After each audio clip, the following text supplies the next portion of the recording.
عورت روئے زمین پر اللہ کے نبی صلی اللہ علیہ وسلم کے ارشاد کے مطابق المرأة الصالحہ خیر الدنیا، دنیا کی بہترین چیز، الدنیا متاع و خیر المتاع المرأة الصالحہ، نیک بچی، نیک عورت، نیک ماں، نیک بیوی، نیک بہنا، خیر المتاع بہترین چیز ہے اس دنیا کی، بہترین چیز ہے۔ لیکن اللہ کے نبی صلی اللہ علیہ وسلم فرمانے لگے دنیا کے فتنے سے بچنا، عورتوں کے فتنے سے بچنا، جب یہ اپنے حدود سے تجاوز کرے دنیا بھی تباہی ہے اور عورت بھی معاشرے کے لیے بربادی ہے۔ حد ہے نا، ایک حد ہے، حدود ہے۔ تو رسول اللہ صلی اللہ علیہ وسلم نے بتایا کہ ایک عورت تھی، بس قد تھا اس کا، قد چھوٹا تھا، لیکن وہ لوگوں میں نمایاں ہونا چاہتی تھی۔ تو وہ بڑی دو عورتیں میں جو بڑی مشہور تھی ان کے ساتھ چلا کرتی تھی، اور اس نے اپنی جوتے کے نیچے لکڑی کی ایڑی لگا رکھی تھی، اونچی لگے، لکڑی کی ایڑی اونچی لگے۔ اس نے انگوٹھی پہنی ہوتی سونے کی، اس میں ایک نگینہ ہوتا بند، اس میں وہ مشک بھر دیتی تھی، اور مشک بہت شاندار خوشبو کا نام ہے، وہ بھر دیتی تھی، اور پھر وہ چلتی، لوگ اسے نہیں پہچانتے کہ یہ وہی ٹھنگنی اور پس قد والی عورت ہے، اور اپنے ہاتھوں کو بہانے بہانے سے حرکت دیتی تاکہ خوشبو پھیلے۔ اللہ کے نبی صلی اللہ علیہ وسلم نے اس عورت کا تذکرہ فرمایا کہ اس عورت نے چاہا کہ لوگوں کی توجہ لے لے، لوگوں کی توجہ لے لے، لوگوں کے دلوں پہ اثر انداز ہو، ان کے عقلوں پر غلبہ پالے، یہ اس نے ہیلے اختیار کیے۔ نمایاں لگے، جوتے ایسے پہن لیے، سونے کی انگوٹھی، خوشبو، معطر۔ اللہ کے نبی صلی اللہ علیہ وسلم نے بتایا ہے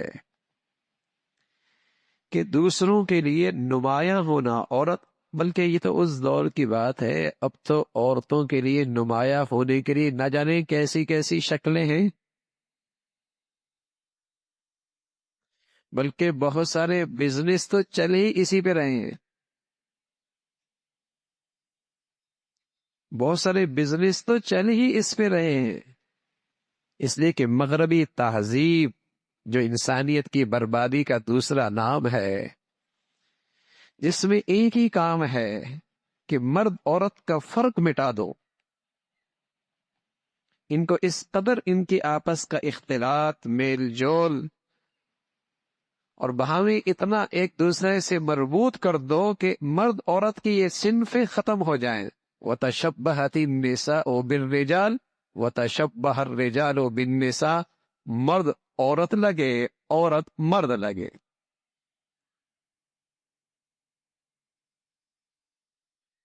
تو رسول اللہ صلی اللہ علیہ وسلم نے اس عورت کا تذکرہ کیا جو نمایاں ہونا چاہتی تھی۔ اب نمایاں ہونے کے کیا کیا انداز ہیں؟ بالوں کا انداز، بناؤ سنگھار کا انداز، لباس پوشاک کا انداز، چال کا انداز، یہ ساری شکلیں اختیار کی جاتی ہیں۔ ایک مرتبہ حضرت ابو ہریرہ فرمانے لگے رضی اللہ تعالیٰ عنہ، ایک عورت میرے پاس سے گزری، خوشبو لگائی ہوئی، تو میں نے اس سے کہا یا امت الجبار، اے جبار کی باندی، یہ کیا کیا ہو تو نے؟ کہاں جا رہی ہو؟ کہنے لگی مسجد جا رہی ہوں۔ حضرت ابو ہریرہ فرمایا تو نے خوشبو لگائی ہوئی ہے؟ کہا نام، میں نے خوشبو لگائی ہے۔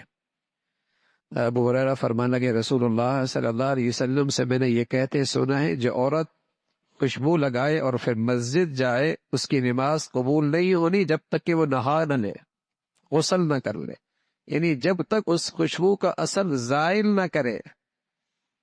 خوشبو لگا کے مسجد جا رہی ہو؟ حضرت عائشہ فرمایا کرتے تھے رضی اللہ تعالیٰ عنہ، بنی اسرائیل کی انہی حرکتوں کی وجہ سے انہیں مسجد سے جانے سے روک دیا گیا، مسجد میں جانے سے روک دیا گیا۔ فتنہ ہے، فتنہ۔